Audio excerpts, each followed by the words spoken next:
Hello, I'm Chris Denton. And I'm Paul Monk, and we're a very British Hogwarts. Because today's film is very special. We're doing something a bit different in that we're actually looking at the most recent Harry Potter film. Are we doing that, Paul? Is that what we're doing? No, it's in which Harry Potter has grown up and he gets sent back to Hogwarts, which is now empty. It's closed down as a school, but there's this mad old woman in black who's just lurking around in the castle, who he thinks is Professor McGonagall, and she's sort of scaring it. And there's lots of children that have been killed, ex-Hogwarts pupils, probably Hufflepuff children because they're a bit rubbish. And then it turns out to be Snape. That's right, isn't it? You really thought this through. I reckon you actually could keep this up for a whole podcast, couldn't you? I probably could. But let's not do that. No, okay. So what are we actually doing? Today we're talking about the Hammer film, The Woman in Black, from 2012. Starring Harry Potter. Starring Daniel Radcliffe. As Harry Potter.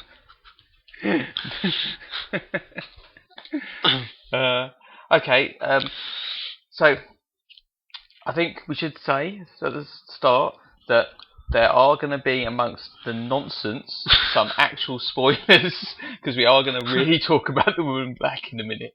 We are. And we're going to give away plot details. And this is quite a recent film, so there's quite a good chance that you might actually not have seen it yet. And I also think it's actually quite a good film, and you really should watch it. So we're going to ruin it for you if you haven't seen it. So turn off now, watch it, then come back. Yeah, that's it. You as well. Good. No, go on, turn off. No, they've all gone now. Now, the only listeners have seen The Woman in Black, and they know. Excellent. They know that the way it ends, which is badly. Yeah. Or happily, but we'll discuss that later. Yes, let's discuss that later. So, what's The Woman in Black about then, Paul?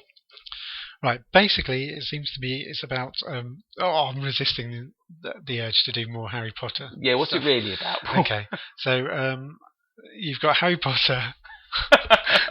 He works for Gringotts. Okay. No. I'll do this. I'll do this. Right. So, Arthur Kidd, a young solicitor. Kipps. You know what I've done? That's the name of that's Nigel Neal's name for him. We'll talk about this later, but you're right. Arthur Kipps. Yeah. A young solicitor. He sounds like a 40s comedian. Well, Arthur Kipps. The name's very interesting, but for now we'll call him Arthur Kipps and leave it at that. A young solicitor who is sent to a remote English village town really, but Crithing Gifford, to deal with the effects and the estate of a recently deceased widow, old lady called Alice Drablow. And he begins to be bothered by a woman in black, who I'm afraid is a ghost. And the supernatural stuff happens, and she's quite nasty. Yep. That's the plot. Yeah. And lots of dead children. The woman in black, when she appears, a child dies.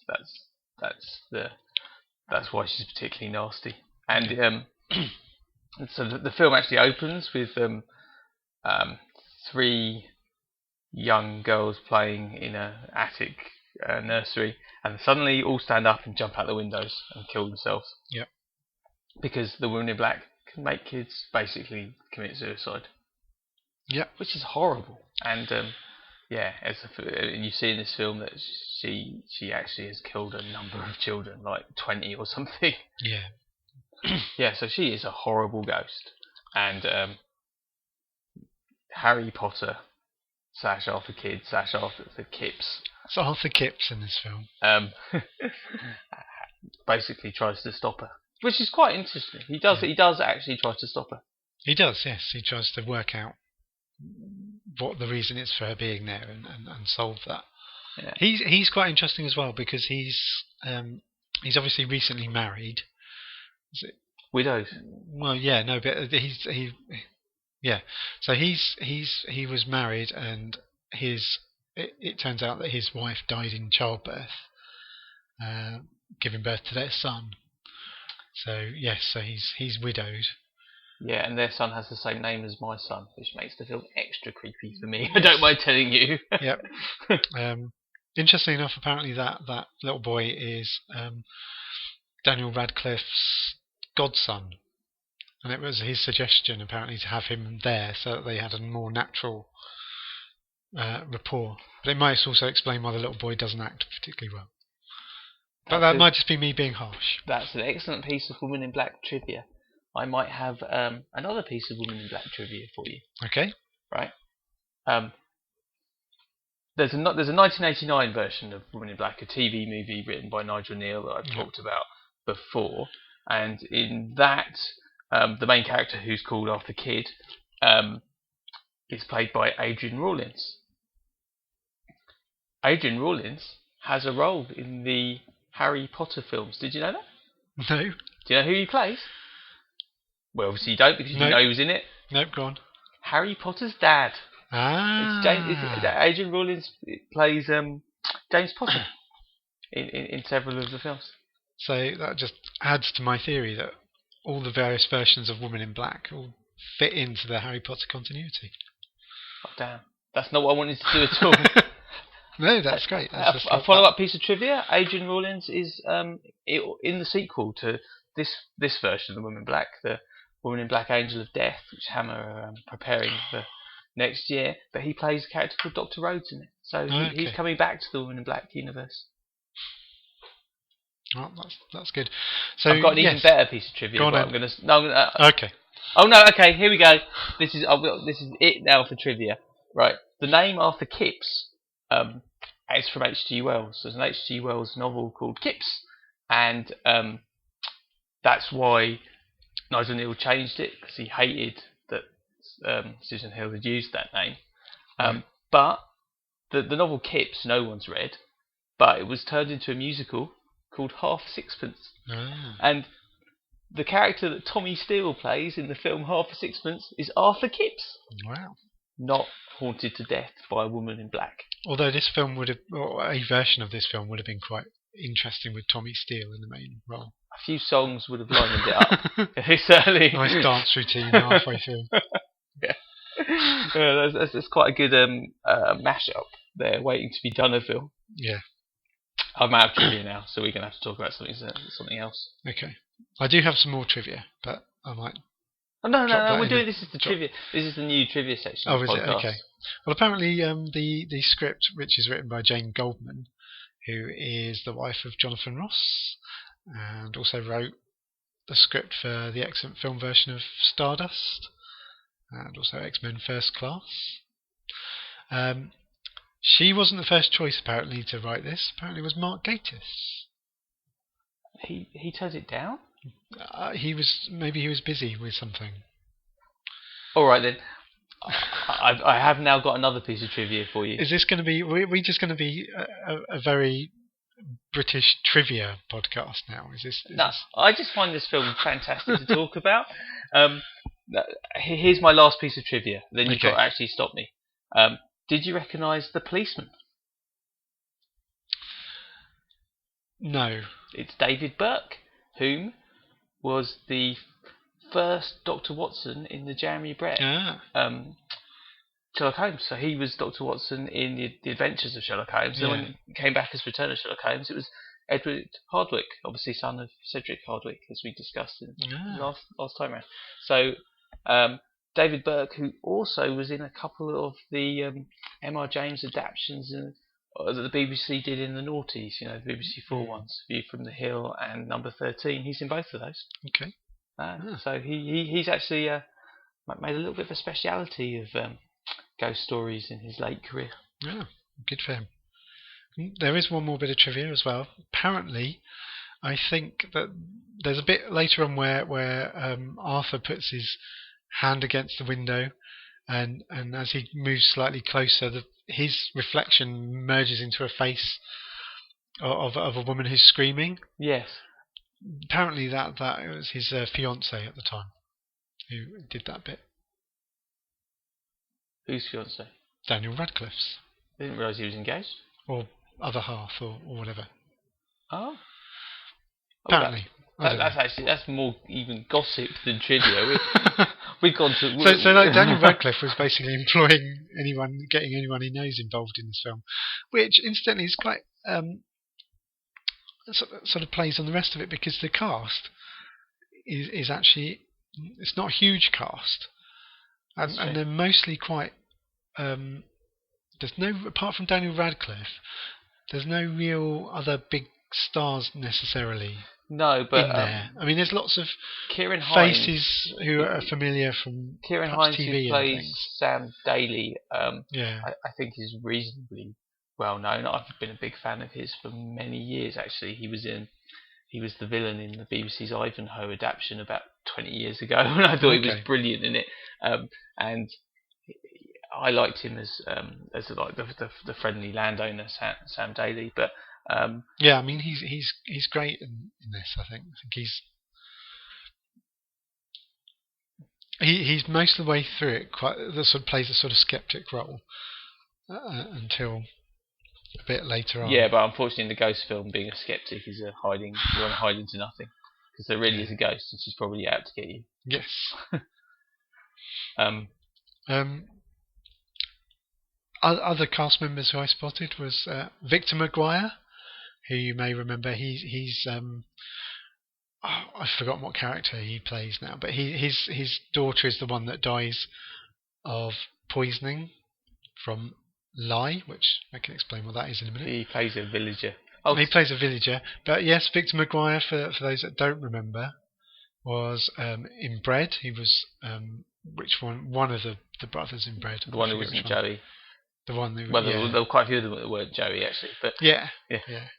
The fat one. Yes, but also he I apologise for that description. Also, he plays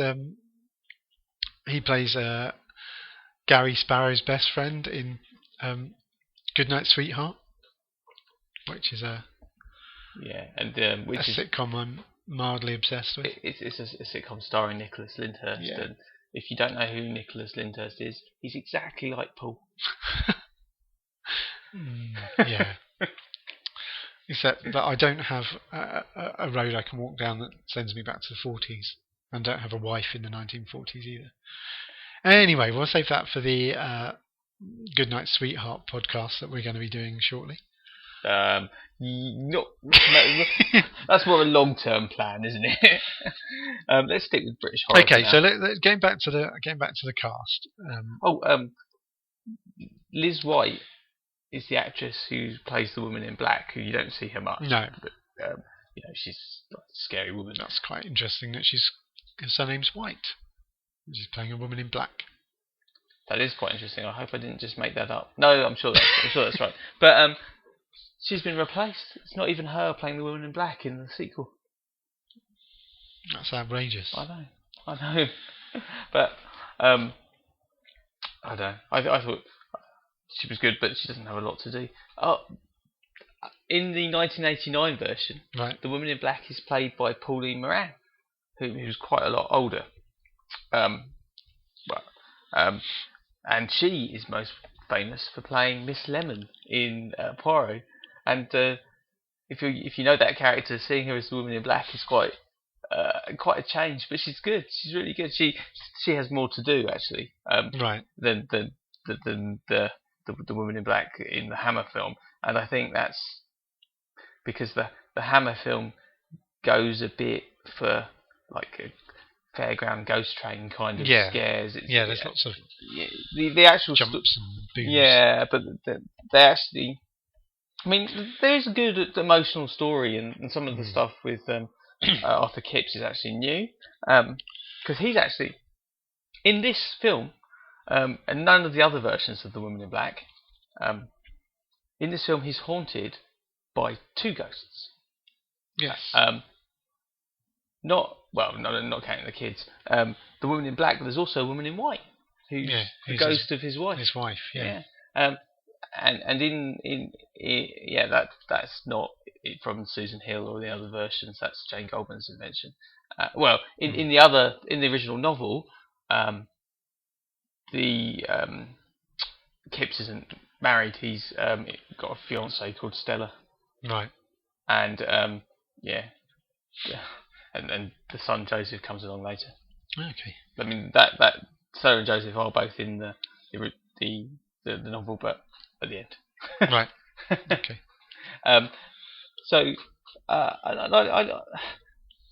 like that, but I think Jane Goldman changed it because there's kind of a movement in ghost stories to give them kind of more emotional resonance. So when I was watching the Hammer version, I was reminded of Sixth Sense, the others, and particularly the American remake of The Ring, because in that film they spend quite a lot of time like wrongly trying to work out how to placate the ghost, this scary Japanese girl, and I think Kipps in this, and only in this version, not in any of the other versions of the story that I've seen, he spends a long time trying to placate her as well. Okay. Yeah, I have to say that when I first started watching it, it's very bleak at the beginning, and it's quite downbeat and miserable. Yeah, but you're introduced to him. It's made very obvious that Kipps is very miserable. Is still not got over. Yeah, he's basically forced to go on to sort out Mrs. Traveller's estate at Eel Marsh House, because he otherwise he'll lose his job, so because he's had a tough time after the death of his wife. So basically he's not been coping too well, and then he gets a kick in the teeth from his boss, who basically says, "All right, go and do this, otherwise you're fired." And so he's extremely unhappy even before he gets there. And it doesn't get any less bleak, to be honest. But then at the end, it's kind of not bleak, because they try. The whole thing about this film is it has a happy ending where everyone dies, which is a brand new latter day ghost story. We'll get onto that maybe in a little while, rather than skip to the end straight away. Okay, well there's a teaser for you, but it's the main thing that makes this film. I like it. I like this film, but it makes it difficult for me because I don't like that kind of ending to a ghost story. I think it's completely false, and people. I don't want to give away too many other films, but it's quite common to end a ghost story this way, and I think it's a cheat, because how can everybody dies be a happy ending? But anyway. Okay, so he goes up to this this village, and everyone is. Yeah, I called it village as well, but it's actually a market town, isn't it, Chris, in Gifford? Because he actually gets there on market day. No, he does. I think they filmed it in various places in North Yorkshire, and I have to just say that the location filming for this is fantastic. It's very bleak. Obviously, everything's washed out in greys and light browns and that kind of thing. Except for the interior of the house, which is a bit more vivid, which is quite interesting. But the landscape and the places that they choose are really gorgeous. I think they fit the subject really well. Anyway, he goes to this village, and immediately he's going up to his lodgings, and immediately there's the cliches start coming in, and this film has a lot of horror cliches, but you get the Victor Maguire, I think, hustling his child back inside their house as he comes through, and all the kind of very obvious what's going on here type thing. In fact, the opening bit sort of reminded me of Dracula in a way. in that both of them have solicitors going off to strange old houses. It's true, yeah. I see that. And a lot of the early bits in the inn and that kind of thing in Dracula are sort of a bit replicated here. And you've got indeed strange there's coachmen. I mean, there's an unfriendly landlord, which is classic Hammer, isn't it? Yeah. Yeah. Yeah, and then you've got the coachman, and in the book of Dracula, it turns out that the second coachman that takes him up to the house is actually Dracula. But here we have Keckwick, don't we? Yeah, the local. And the only man who understands the tides and how to traverse the causeway. he obviously gets bribed into taking Kipps up there because he doesn't want to take him to the house.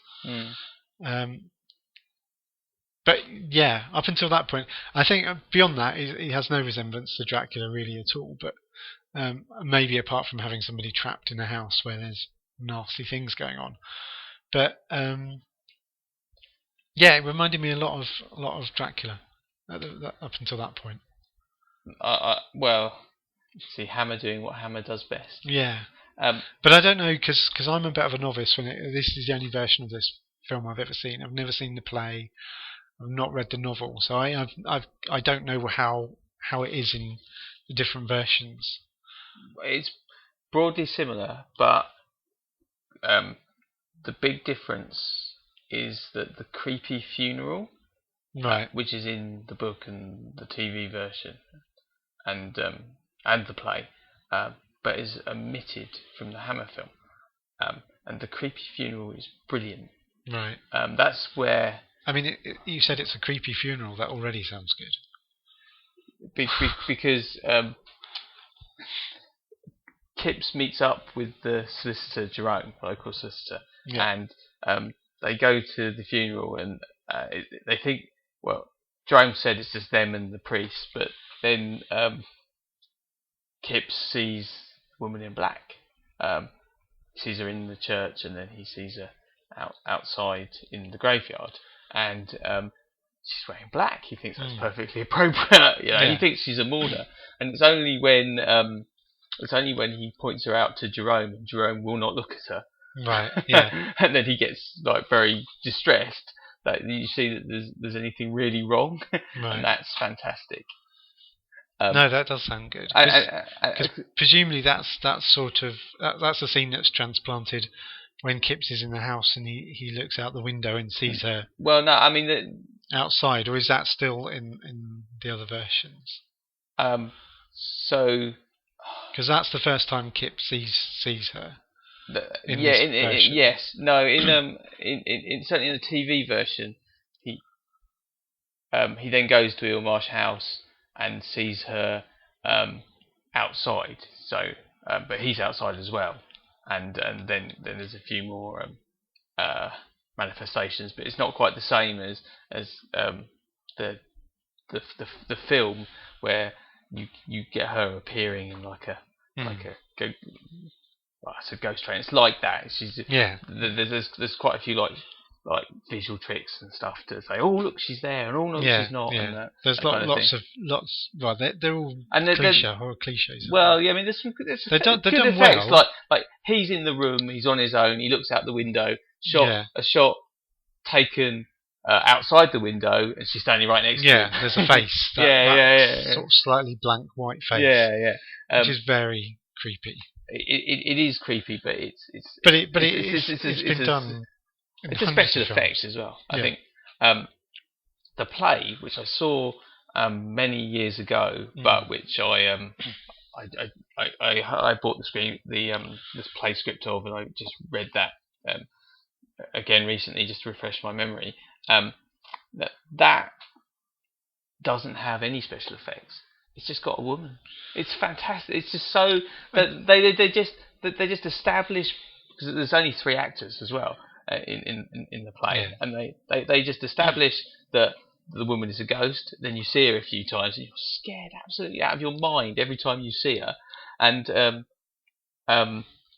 that's it. There's not magic tricks like if you like ghost stories or whatever, where you see there's a few kind of like obviously you got Paul Daniels-y moments. Yeah, yeah. But there's nothing like that in The Woman in Black. It's just like she Well, just appears.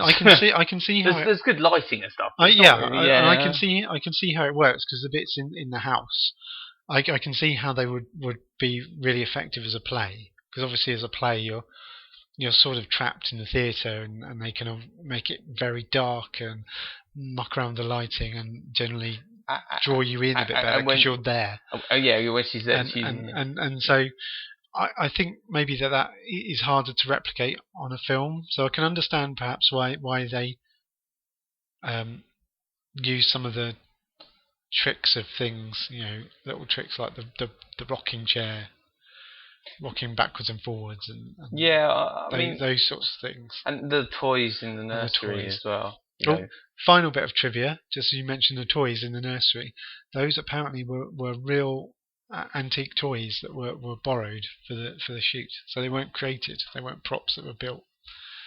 They were actually genuine antique toys. So it just proves that Victorian children were very creepy. Yeah, I can't imagine how they could be child's toys. They're clearly like scary, haunted props, but maybe the Victorians had a bit of a higher tolerance for that kind of thing. Oh look, it's a horrible monkey! Yay! Just what I wanted for Christmas. But the other thing I think where the play would probably be a bit more effective is there's a bit where he's at the house. At the beginning, or not at the beginning, but the first time he goes to that house, and he's in there, and some weird things are happening, and he gets a bit freaked out, and there's quite a lot of noises, and you're just kind of being drawn into it, and then they do the big fake out where he opens the door, and it's the coach driver. Oh, okay, quick, yes. Yeah, basically comes to pick him up and take him away. And it's a nice. I mean, it's a big fake out. It's something that had been used since the days of Val Lewton and his films. But it sort of.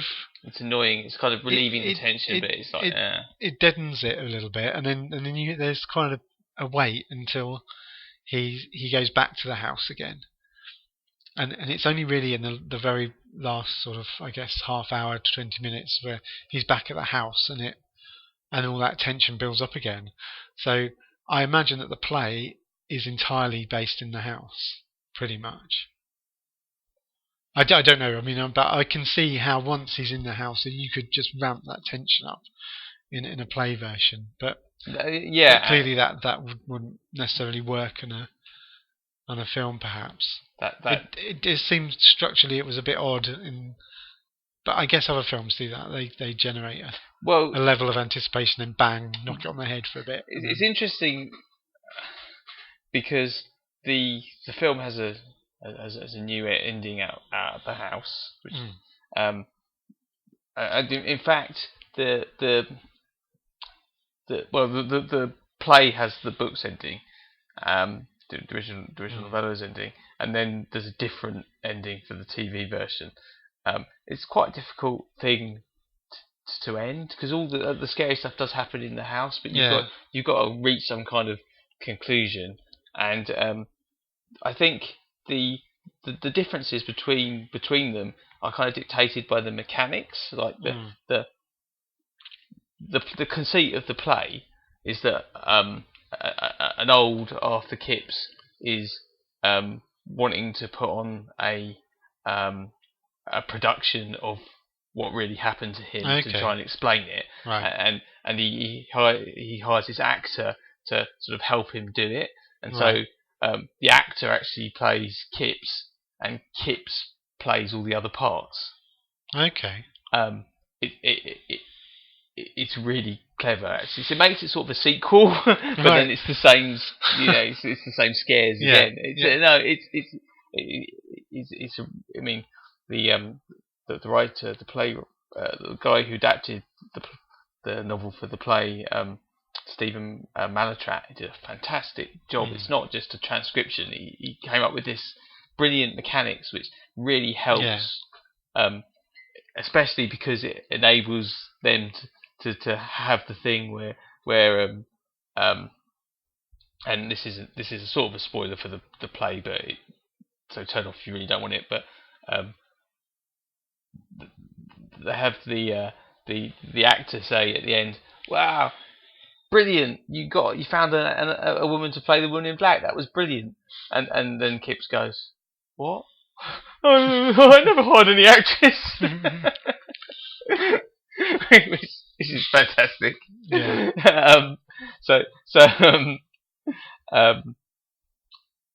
So Kipps has to survive the story. Yeah. In order to be the old Kipps in Yeah. the play. Yeah. And in the book, the original book, he's telling the story of something that happened to him many years ago, right? Whereas in the TV special and in the film, he doesn't have to have survived in order for the thing to exist. So that's why the ending is so different, and that's.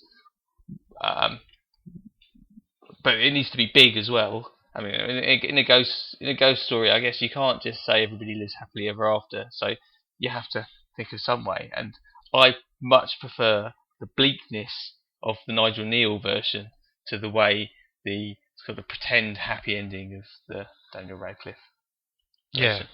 Yeah. And I want to talk about this now because what happens is. The Woman in Black is revealed to be Jeanette Humphreys, who is the sister of Mrs. Drablow, who died many years ago. In the Hammer film, she's committed suicide. Yeah. Not in every version, but in the Hammer film, she has.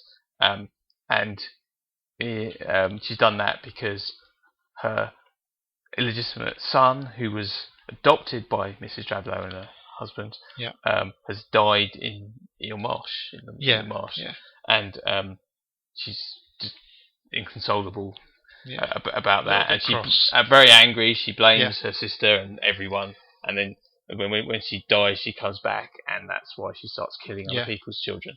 And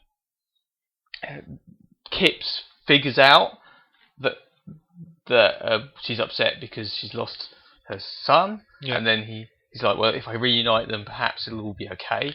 So he goes into the marsh, finds the body of the poor boy, and, using the car, the Rolls Royce, exactly that Sam Daly has, and then buries the boy in Jeanette's grave. I did think that he found him quite easily.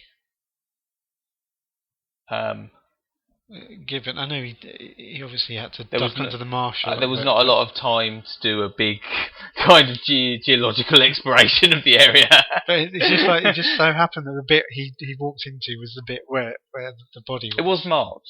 It was marked as there was a cross, wasn't there? So he did know. There was, but and there's the helpful haunting noise of the sound of the accident where the boy dies, which he's heard as well. So he's not totally. And lots of other creepy kids.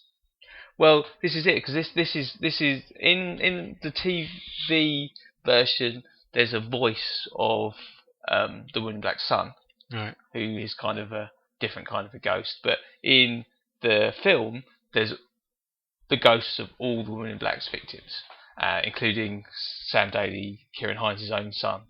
And the triplets who jumped off, and basically all the kids that died, because the Woman in Black hasn't just caused them to kill themselves; she's obviously trapped their souls with her as well, I think. And you see those kids more as the Woman in Black's son is recovered, and then there's a kind of they kind of hand over the body, and she comes, and the other kids come, and then it all disappears, and Kipps goes, everything's fine, that's that, ghost exorcised or whatever, and then he goes to the station to meet his son and his nanny, who's Jessica Raine from Call the Midwife. Yeah, and very unwisely bringing the son to Christian Gifford. But, I mean, they don't know, and he does try to Yes, but for the purposes Tele- of narrative, telegram. can't do it. Yeah. And the woman in black reappears and gets at the railway station and gets the boy to jump in front of the train, and Kipps jumps in front of the train as well, and then but then the ghost of Kipps's wife appears and obviously saves them both from the woman in black, and they all go off into the light, and then all the ghost kids are there, and because they haven't been saved, and the woman in black is just like, ha, gotcha. Yeah. She's and that's the end. I mean, has she won or hasn't she? Yeah. But it's a happy ending because the family's reunited and they've all been miserable the whole time and they're not anymore, but they're all dead. And there's other films like that, and it's just like, no, everybody dying is not a happy ending. No, I didn't really know how to feel about it, to be honest. It was I thought it was a bit of an odd ending. There is an exception to my rule that everybody dying is not a happy ending. Right. Downfall. Okay. Yes. But different kind of film. When the obviously the top brass of the Nazis are wiped out, that is probably a happy ending, but not when Harry Potter and his young son are killed off. That's not a happy ending. But it is a kind of voguish way to end Ghost Story, but it does feel sort of right emotionally. It kind of works, even though it ties it up reasonably nicely. Because they couldn't just. And the other thing, I think they were trying to. With this, it was trying to aim to be a little bit more mainstream. So I do wonder if perhaps they decided against making it a miserable ending to try and make it a bit more positive to appeal to a wider audience. Maybe perhaps. in the Nigel Neal version, because Kipps's wife is still alive in this, actually played by Claire Holman, who is Dr. Hobson from Lewis and Inspector Morse. It's good, got a really good cast. But they go. Kipps comes back to London, burns all the Women in Black's, all the stuff relating to all the papers and things, and then rather unwisely takes his wife and son on a boating excursion in some lake, and then okay, I can see where that's going. Well, no, this is really, okay. Go on. Right, then he sees the Woman in Black again. Yeah, go on. And she's standing in the middle of the lake. And then a tree lands on them, sinks the boat, and they all die. and that's them all dying, but that's not a happy ending. No. It's the Woman in Black's just won. Yeah. So, I mean, I think, the original novel has a bleak ending, but because Kipps is left alone. Yeah. But I think it has to. I think it is bleak, and it should end bleakly. Like ghost stories are supposed to scare you, not make you think, "Oh, that was nice" at the end. Yeah. Maybe a Disney ghost story, okay, but a proper one. Yeah, it does sort of take away from the horrible atmosphere of things, and that idea of the woman in black, and is quite a horrible. It's a horrible, angry, nasty ghost, and it sort of doesn't really. Another change which I don't like is that she can make the kids do stuff, whereas in the other versions, she just causes accidents. Which I suppose it's something a bit more difficult to film, but or film in an interesting way, but. She doesn't take away the free will of the children, which she does in this, which is which makes them in this version makes her almost ridiculously powerful. She can compel people to do stuff like that. No, it's I think that's I think that works though, and I think perhaps it's a more perhaps for the audience, the more modern audience, perhaps it's much more spelt out, perhaps, I think than say causing accidents. It's much more obvious. No, I don't.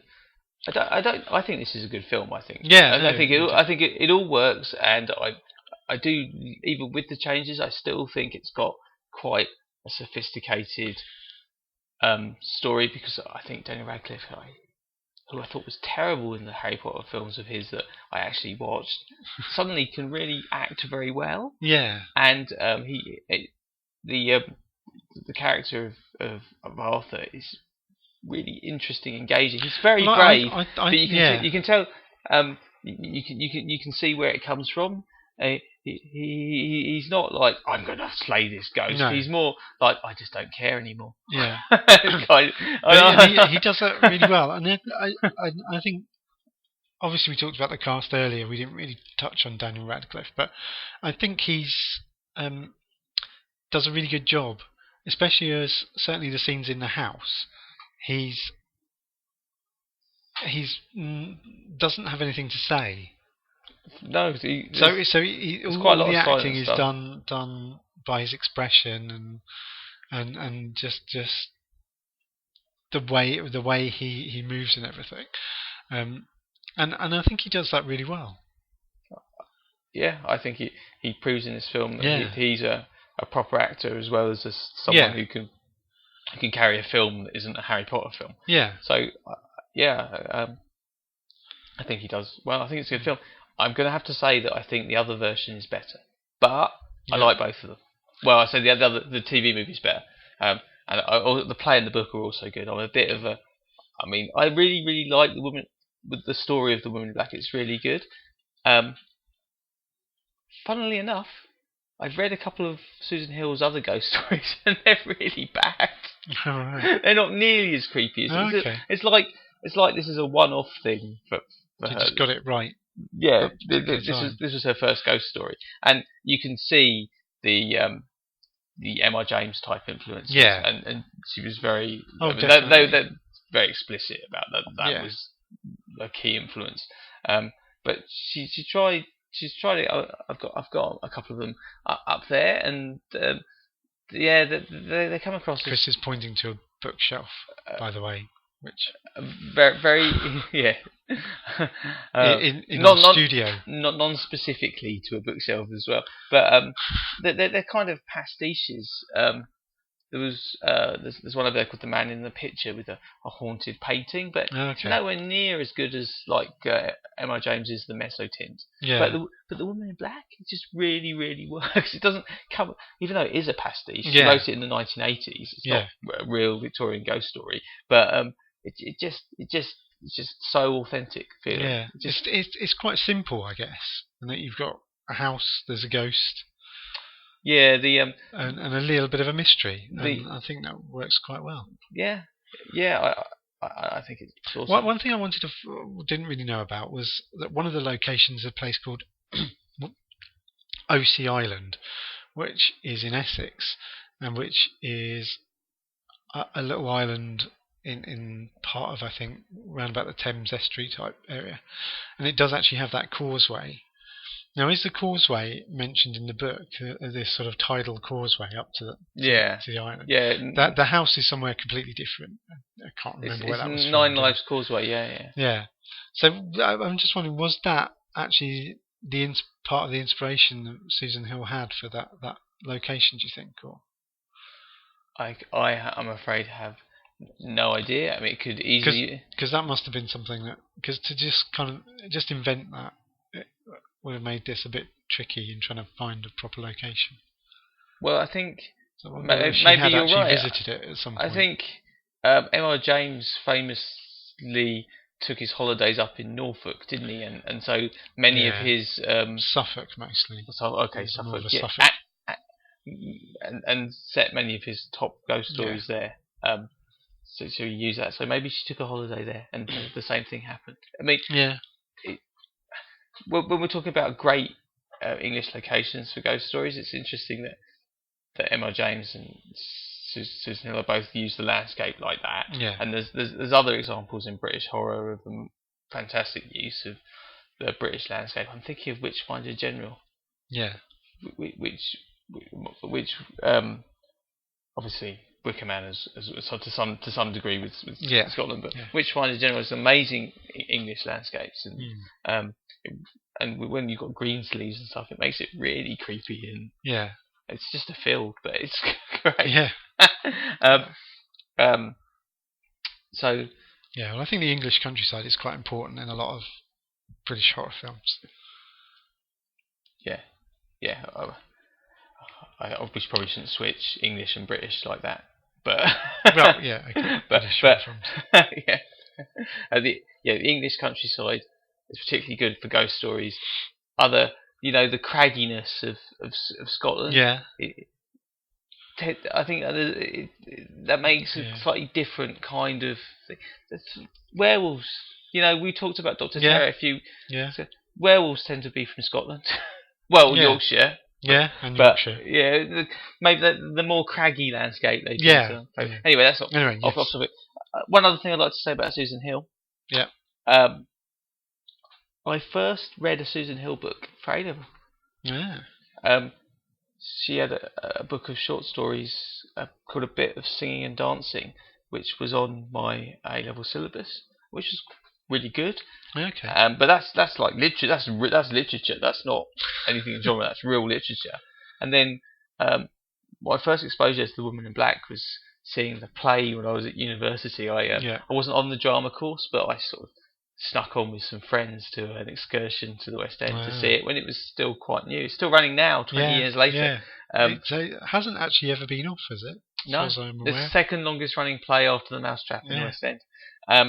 And I really, really loved it. I think I read the book after that. I bought the play script, and I really loved it. I watched the Nigel Neal version, which I think was repeated on Channel 4 in the 90s, and so I'd seen that.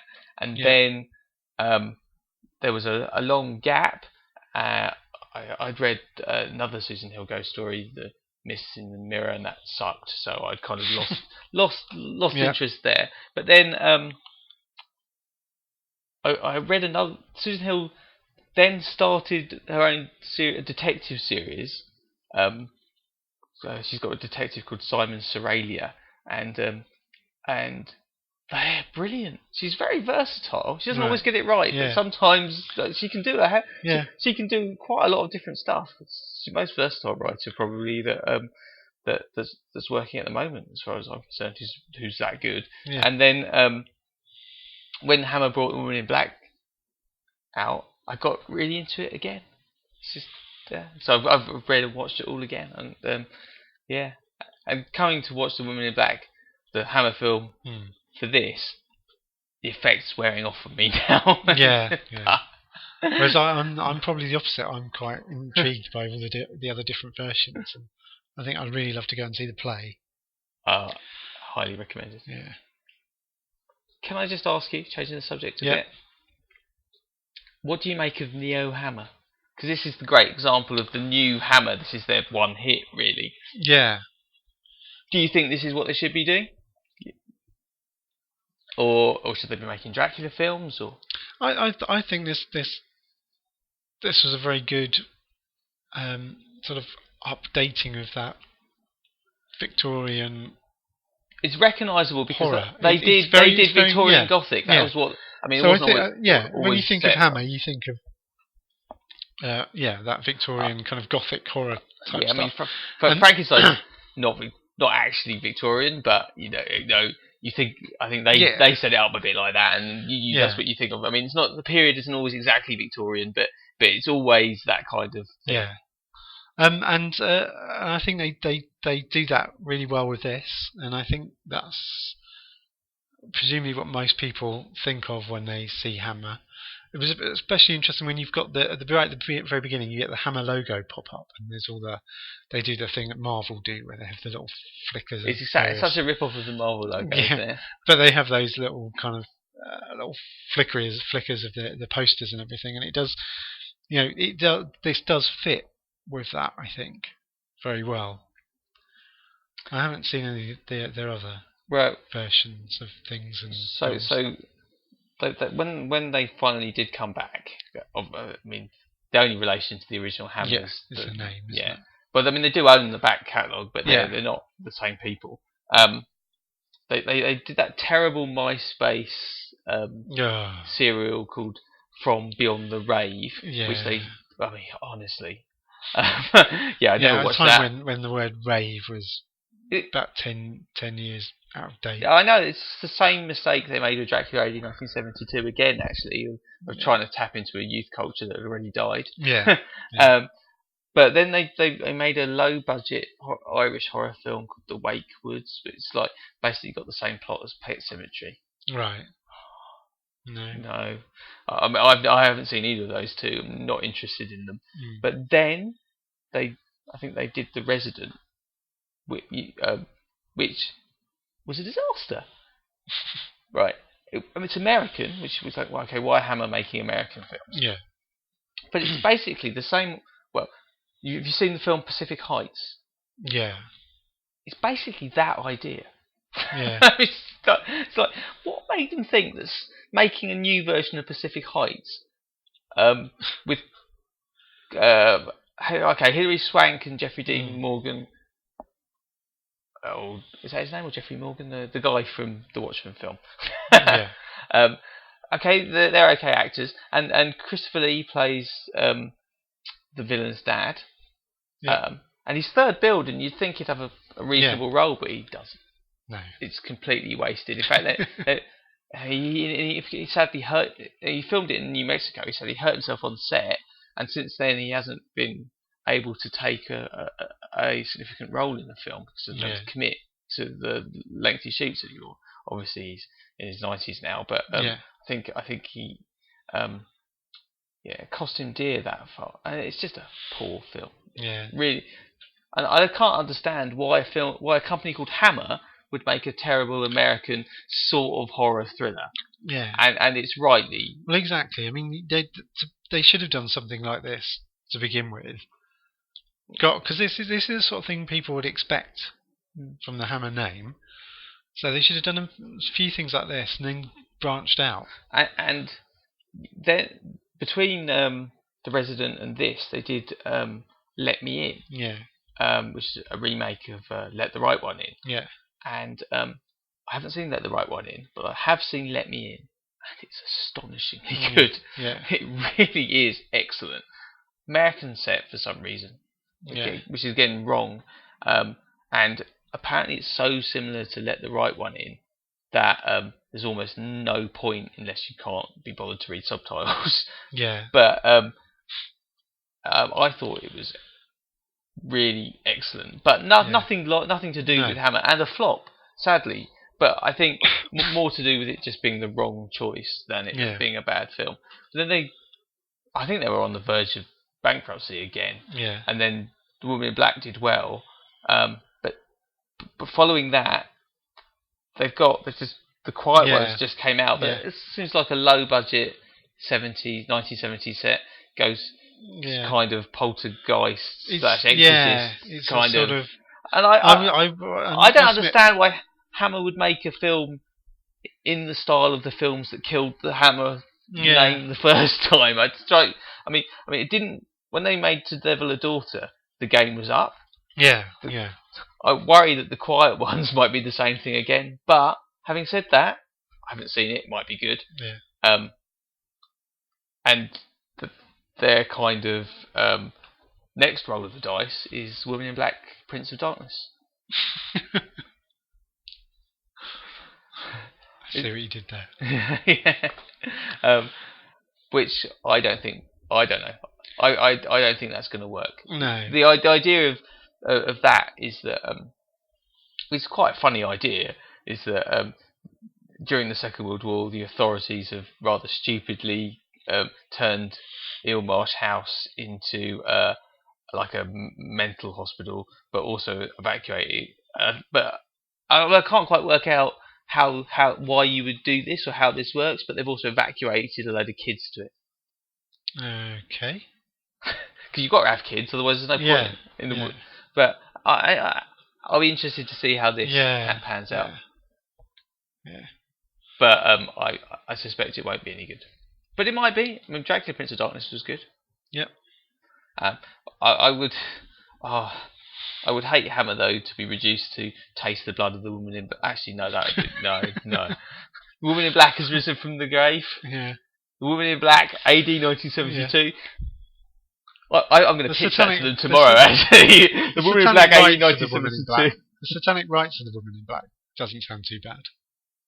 Yeah, no, it doesn't. Yeah. No, that could be the Woman in Black and the Seven Golden Vampires. Yeah.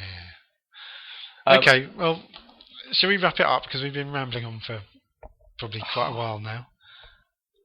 Did we make the Harry Potter joke? We made lots of Harry Potter. We got them out of the way at the beginning. Oh, yeah. Okay, good. I would hate people to feel cheated thinking that there'd be Harry Potter jokes that we never included. Oh, one other thing I just wanted to mention. There is a burning house in this. But it's not the main house. There is a burning house, yeah, you're right. But I think we can tick that off as I think that counts towards the burning house quota. Well, not that I'm actually keeping score. No, it just shows again this is much more like a real Hammer film. Yeah. And a real British horror film. Yeah. Okay, so we get on to the 3 questions that we ask at the end of each podcast. Did we like it? Yeah. I liked it. It was really good.